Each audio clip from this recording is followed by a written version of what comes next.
Hello, I'm Oliver Pickard and welcome to beautiful Limousin, France and this lovely little petrol blue Citroen Dyane 6.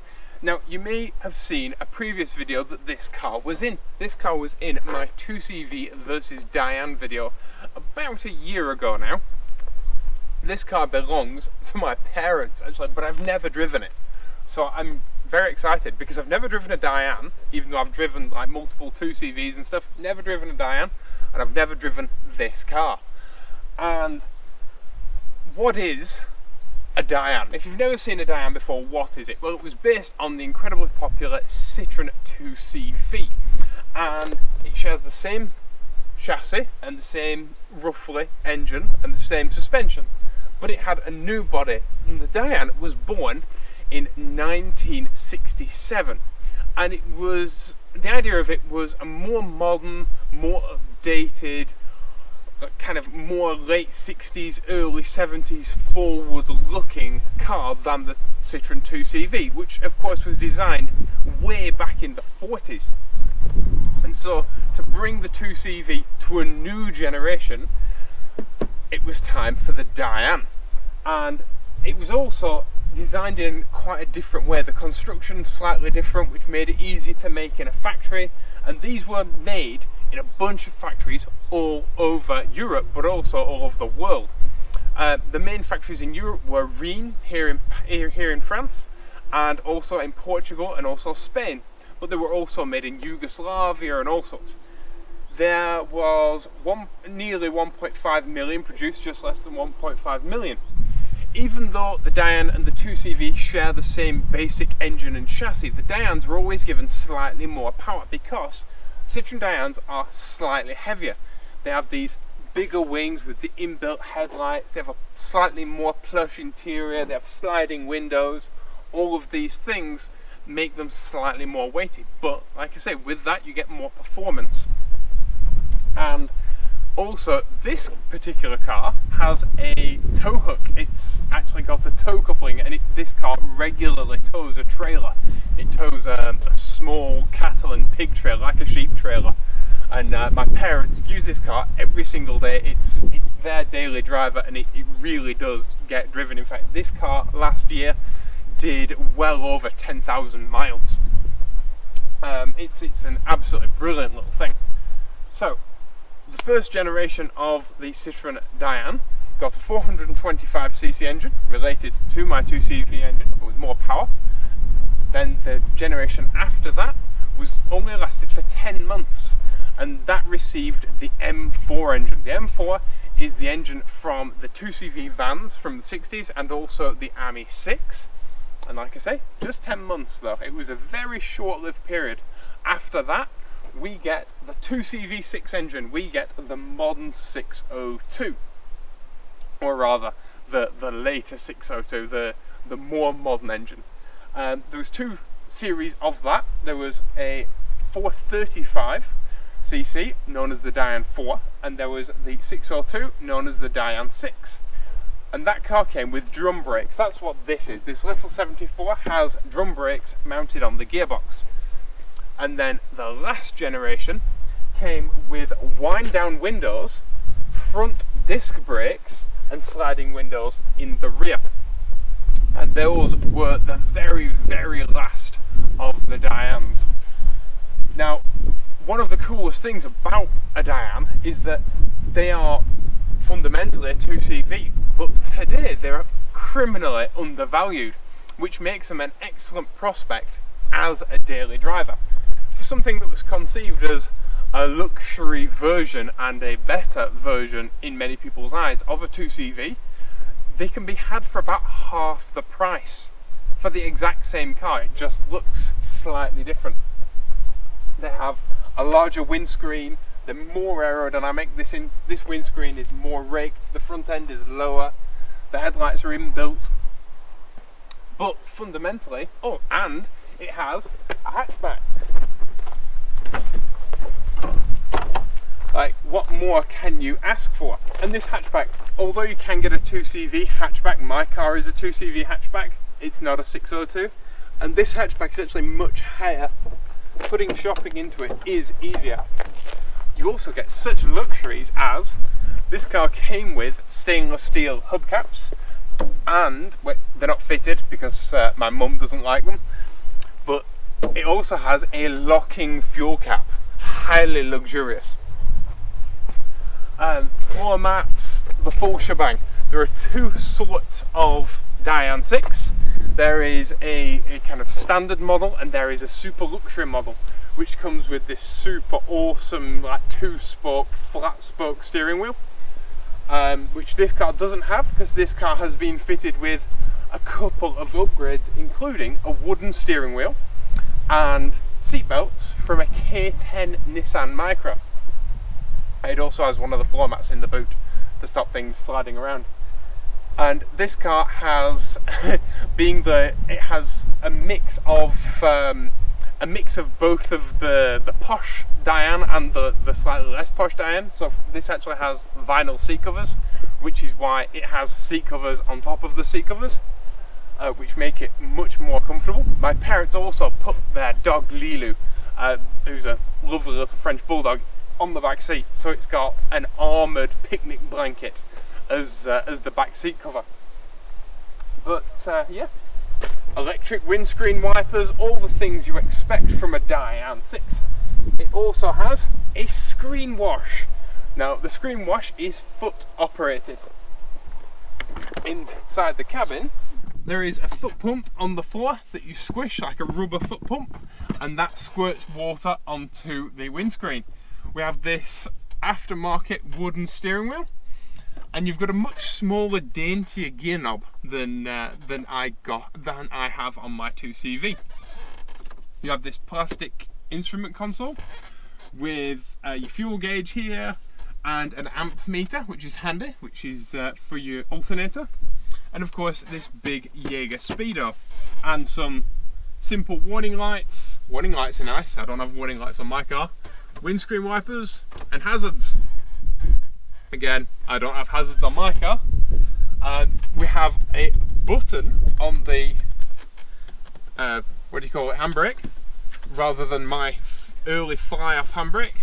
And another update this car has been given is a brass bush for the gear stick. This car has one of the best kind of gear shift sensations of any car ever. Another update which I actually did was it has a phone charger plug in the cigarette lighter. But yeah, it has a big shelf, but the shelf's not as big as the 2CV, but it does have door pockets, which is cool. And if the camera just comes into the cabin, the roof is removable. Whoop, come off. The roof is removable from inside the car, which is nice. No more getting out to remove your roof. The rear door opening is quite small. That, for some reason, that's all the rear door opening you get. And I'm 6'6", but I can sit very comfortably in the back behind myself. Now, okay, the front seat is all the way back, but I've got leg room. I can, short journeys. I might not want to travel across a continent, but it's comfy. Shall we take her for a drive? Come on. Okay, so this is my first drive of a Diane. Jiggle my seat cushion a bit comfy. These seats are well worn, shall we say. They're the original seat covers, so they're much squishier than mine. Mine have been redone at some point in my car's life. It's also interesting not sitting on a bench, because my car has a bench seat, of course, whereas this has the...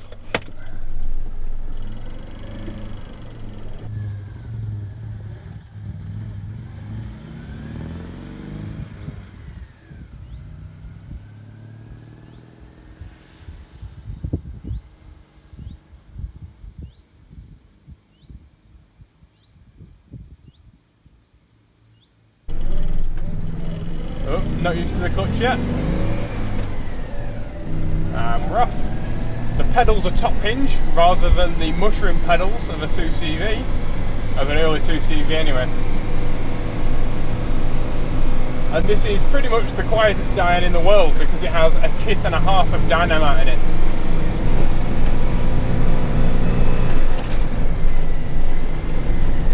And you don't need to rev it out. It's far less free revving than a 425 2CV engine, but it's torquey.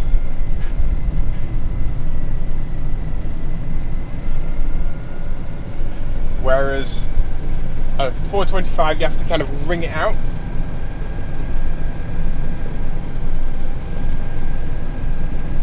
Especially in the lower gears. Whereas this, you can just pretty much cruise.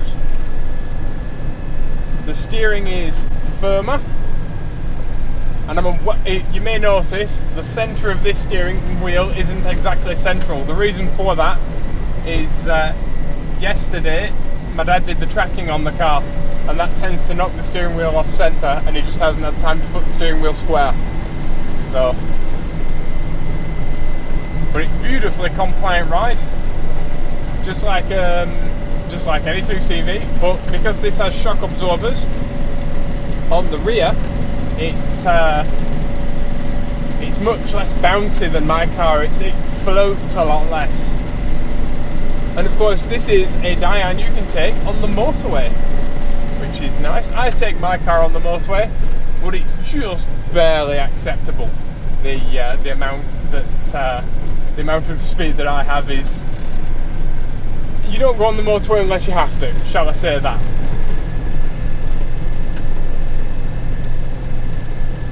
But no, it's lovely this. In fact, I bet I can just put it in fifth and drive it around. Look at that. In fifth, in fourth. This being a 1970s Diane, it has top hinge brake and clutch pedals, but a floor hinge accelerator. But it's a shorter floor hinge accelerator than early 2CVs. So I'm just kind of getting used to it. But it's very nice. The pedals feel more offset than in Jolene in my 2CV, but I think that's because I'm not on a bench seat. And being a very big man, I think I sit slightly more central than I can in this, because obviously there's a gap between the seats.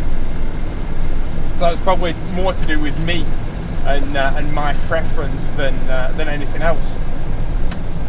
But it's almost an automatic. I mean, I'm in fourth gear now, and it's just torquely pulling along.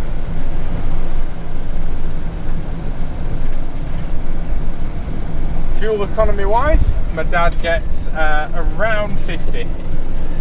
It's not quite as good as I get in the 2CV, in my little 2CV. When I drive sensibly, I can get as much as 75, but this is considerably quicker, so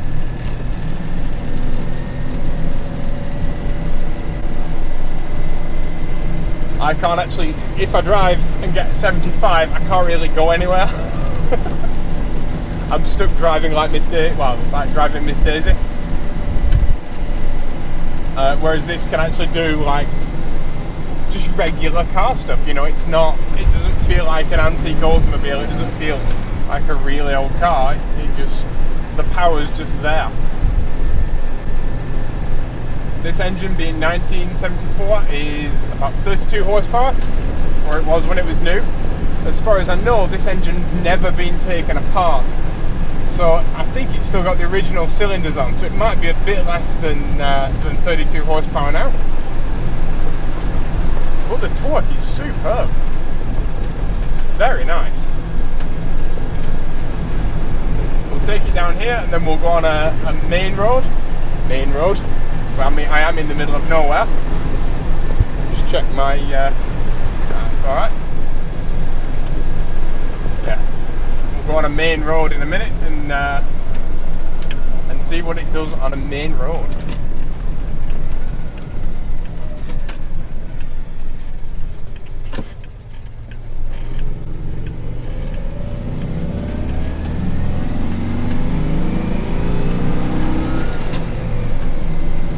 Yeah, there's no need to rev it like I do in Jolene. Often, because I have a big gap. It's my least favourite thing about my 2CV. There's a big gap between second and third. You have to rev it out in second to meet third gear. Whereas this, you hardly have to rev it at all. It's just lovely. Wafting along at just over 50 kilometres an hour. My foot is hardly on the accelerator. And it's lovely. Superb. These, I'm not sure how I feel about the sliding windows because I can't really do my usual thing of putting my... Can I? No. That's major minus points. That I can't put my arm on the window like I do in Jolene and just cruise along. It's a bit too high. It's not the most comfortable thing in the world, and that's why I don't like wide cars. See that I've just overtaken, well, just gone past a Kangoo, and there was just enough room on the road for us both. Diane bodywork is slightly wider than 2CV bodywork, but the two cars are proportionally identical. Although you do get a little bit more shoulder room here in a 2CV. But for the price that they now are, like a Diane is an absolute bargain. And I think if you had to use a car every single day, like if you want an interesting classic to drive every single day that you don't have to make concessions for in your life, I would have to... It would be a difficult choice for me between a Diane 6 and an AMI 6.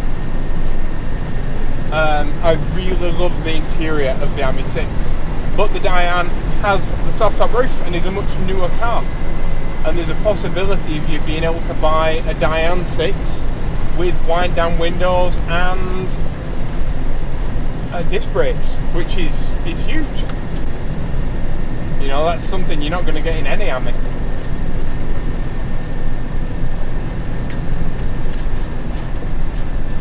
And it's pretty much effortless to drive.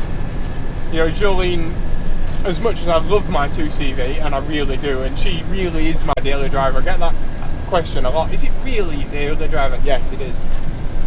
The steering wheel's a lot closer to me dynamically. I think dynamics-wise, I do prefer the my little 2CV, but this is superb. The top hinge pedals, sorry, not the four hinge pedals, take a bit more getting used to, but that's because I'm broken and I'm used to 2CVs.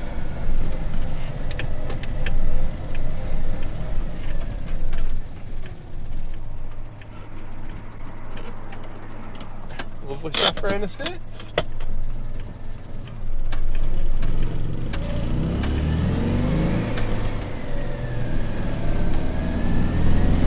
No self-cancelling indicators, of course, because it's an old Citroen. Citroens didn't have self-cancelling indicators for a long time. The click in this car is the click of the indicator, although it does click, is quite quiet, and the reason for that is because the solenoid for it, the little automatic switch, the thing that does the clicking, is in the engine bay, and there's a lot of sound insulation. But yeah, dynamically, I prefer my little 2CV just because it's what I'm used to. But This is really nice. The pedals are very, very lightweight. The brakes take a good push, a good shove to really come to a stop. They do in my 2CV, but it's a very different action. It's a heavier pedal. Hey, nice old Peugeot.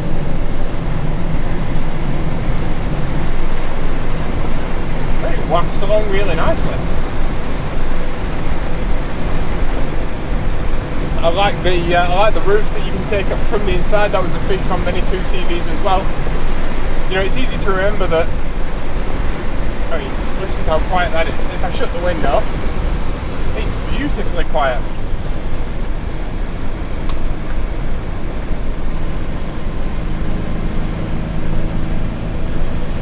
And they say 2CVs are luxurious.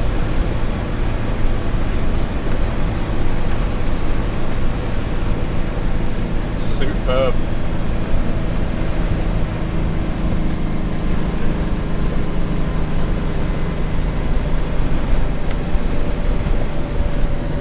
Do I have to? I don't have to change down to do 50. That's novel. I'm so used to changing down to do 50 kilometers an hour in my car. It's unbelievable.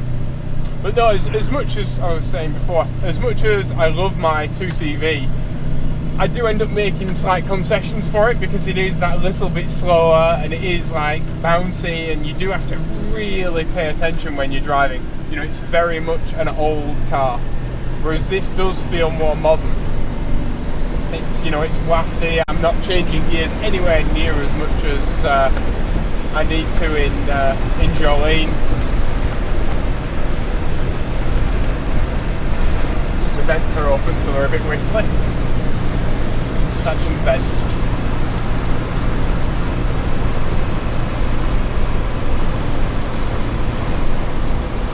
Obviously, this being my parents' car, I'm not going to hustle it along these roads in any sort of major way. You know, 60, 70 kilometers an hour is perfectly acceptable. I'm not in any rush. This car is capable of going much faster, but I have a feeling that my parents are going to watch this video, and so I'm going to be a good boy. I'm going to behave myself. This is a very comfy car to drive though. And actually the position, now I'm used to it, isn't anywhere near as bad as it first felt when I got in. The steering does feel heavier, but the wheel is smaller. I love the gear shift. It's a shame I don't get to use it more, because this thing has so much torque that once you're going, like, you just shove it in fourth and away you go. It's virtually an automatic. You know, if you are in America or whatever and you want a 2CV, then it might be a very good idea to buy yourself a Dyane. You know, a lot of Dyanes are a lot cheaper, so the import's not as big of a deal. And if you're nervous because you're not used to driving a manual, a Dyane or a 2CV is the perfect car to learn in. Don't be scared of this this umbrella shift. It's beautifully intuitive. You know, there's a reason that that it was the way to go for years and years and years with French cars.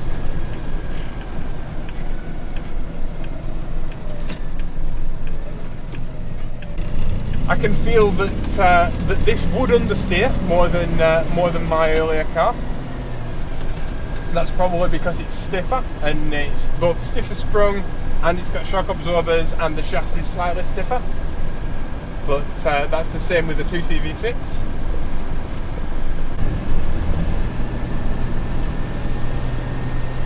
It's also beautiful off-road.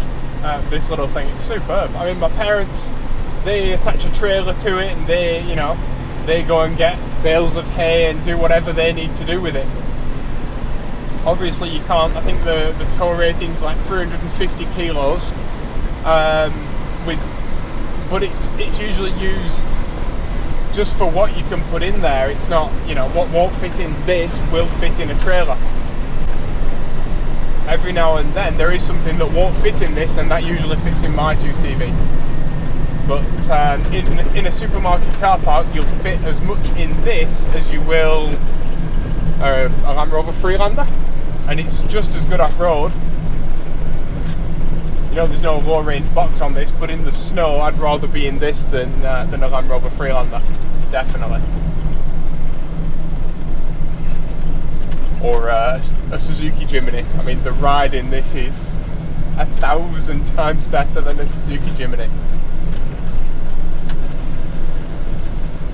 You know, in comparison to a Jimny, this is a Rolls Royce.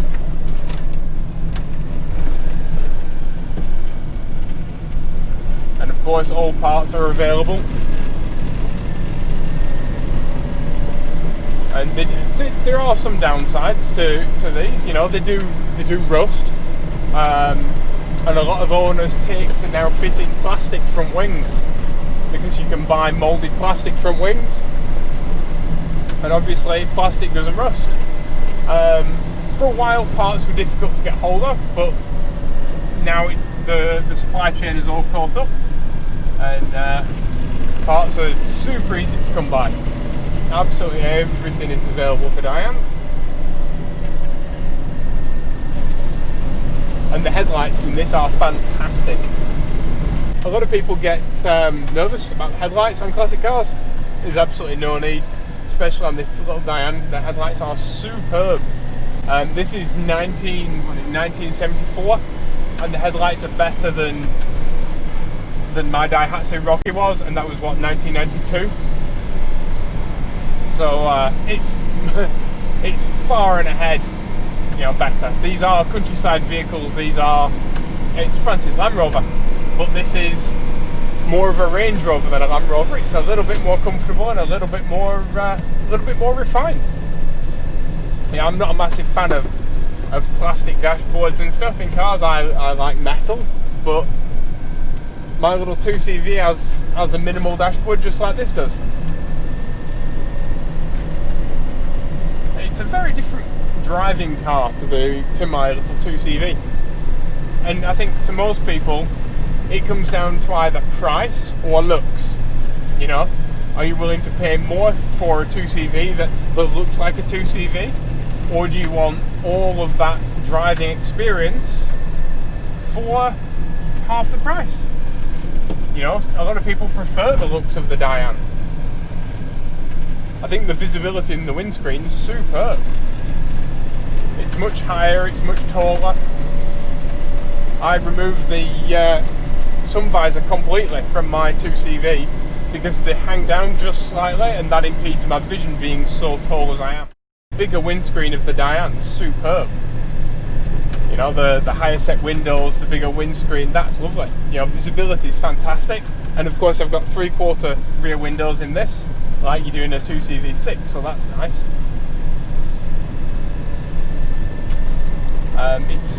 It's a very different machine to my earlier 2CV. Whether it's that different to a 2CV6, not really.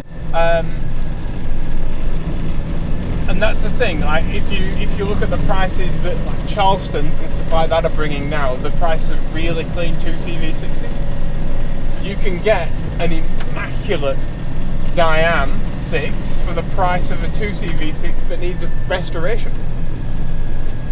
And restoration on 2CVs isn't as cheap as people think. You know, and a lot of cars that need restoration, especially of this era, do need chassis, and they need floors replacing and stuff like that. So, but if you can buy the best car that you can buy, and you're willing to have a Diane, something that looks like a Diane and not a 2CV,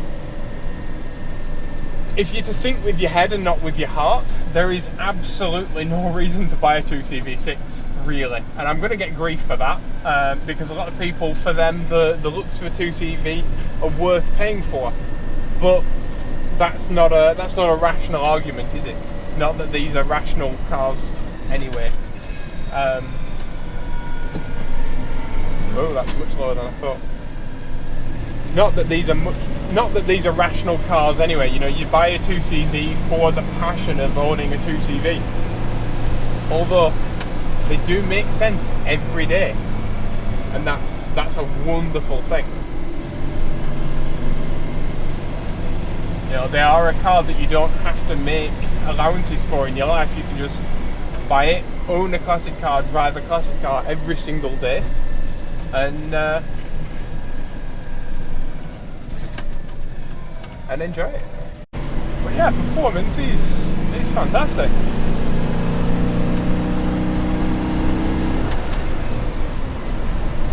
It's as, you know, it's as quick as you want. It's quick enough for every day anyway.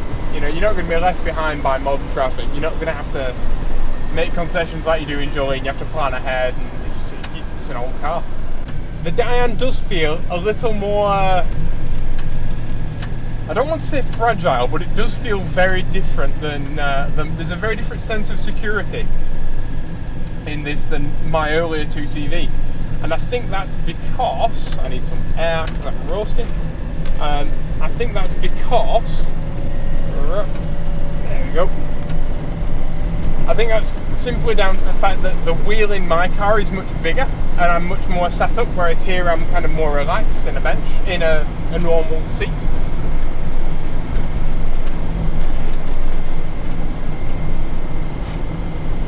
But this is superb, you know.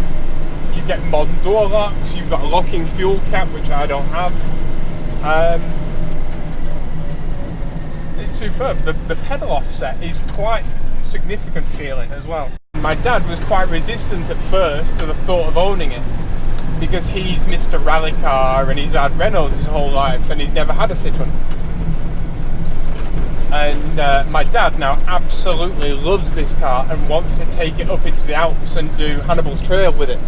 That's how confidence inspiring this car is. They've driven it in the snow, they've driven it, you know, across muddy fields. They've towed, like I said, they tow a trailer with it. It does absolutely everything they've asked it to, and it's never asked them for anything. It's never broken down, it's never left them stranded. It's been 100% reliable over the last couple of years. And it's not perfect. It's a little bit rough around the edges in a couple of places. You know, it's 1974 and it's never been restored. And because of that, it's a little bit worn in places, and certain things are a little bit looser than they once were and stuff. A few bushes here and there in the steering are a bit worn and things like that. You know, the seat's a bit saggy, and my dad wants to take it off the road and do a full restoration.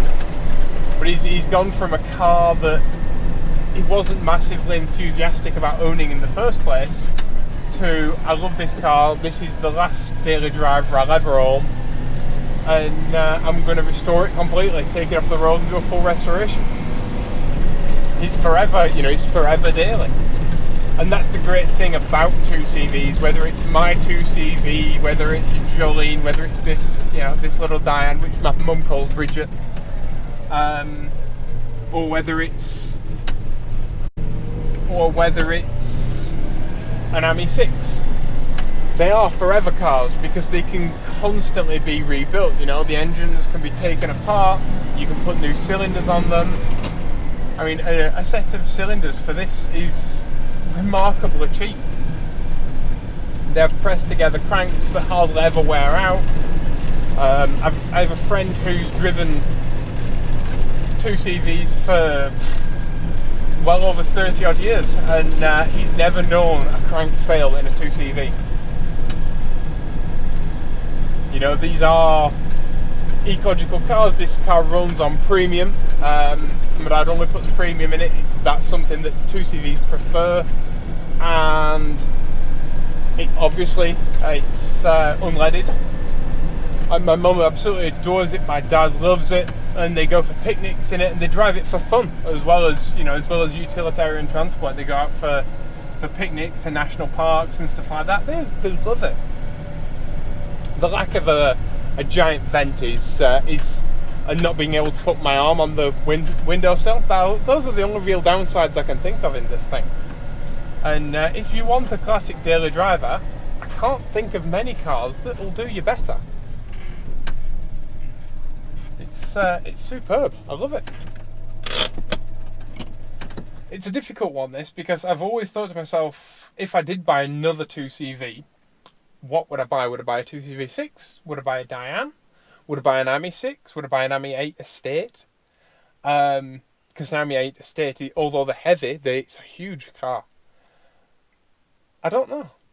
But I do look forward to driving more 2CV variants like this, because it's such an eye-opener to how different a car can be with just some minor little changes. You know, what are seemingly minor changes. This feels incredibly different from my car. It feels incredibly different from a lot of the 2CVs that I've driven. And that's very interesting. To me, I really want to drive an AMI 8 now. And I really want to drive an AMI 6. But it's superb. It's a cracking car. And there is no logical explanation for why you would buy a 2CV6. Having driven this now, unless you have to have those 2CV looks, unless you have to have that 2CV aesthetic. And if you're worried about a soft top, by the way, a lot of people have talked to me online and they've said, oh, I really worry, I'd love a Diane, or I'd love a 2CV, 2CV6, but I worry about having a soft top with security because it's street parked.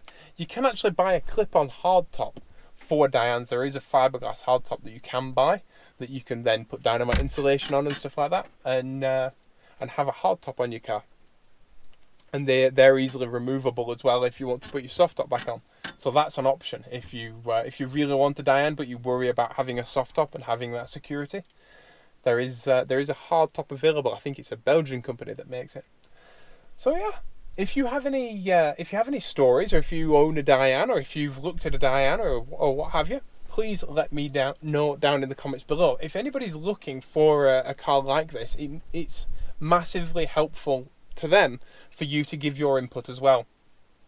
You know, be completely honest, warts and all, because you know, one of the things that I find with a lot of people who own classic cars, when you own it and it's yours, people tend to big them up and they don't seem to see the downsides.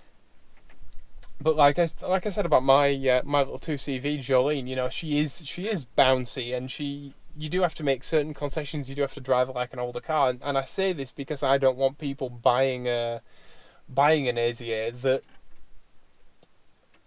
and then not enjoying it because they feel like, you know, oh, nobody told me this, nobody told me that kind of thing.